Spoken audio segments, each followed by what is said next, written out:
国际消息，咱要来关心加拿大温哥华的一个社区发生有汽车去弄人阵的事件，造成11个人死亡。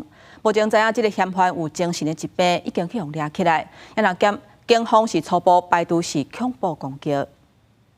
Medicals are already arrived. Rescue is already here. 本来闹热欢喜的菲律宾的社区拉布日红龟派对，转变做可怕的死亡现场。路位除了有弄进流来碎片，也有废掉受伤的人加尸体。Black Audi, he just like stopped or whatever.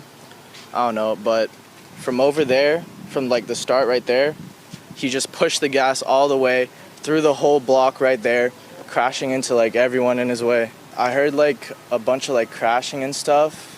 Then I walked down like not even like half the block.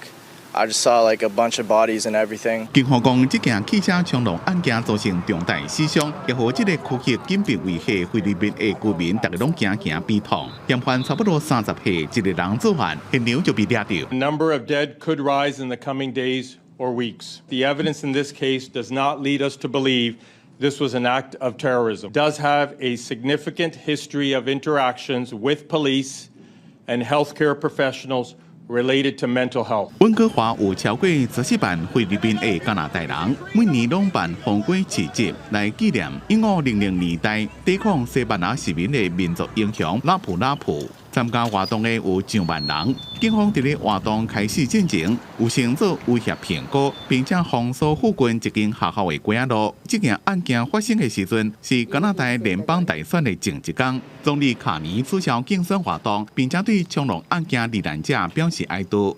公司新闻黄文玲编写。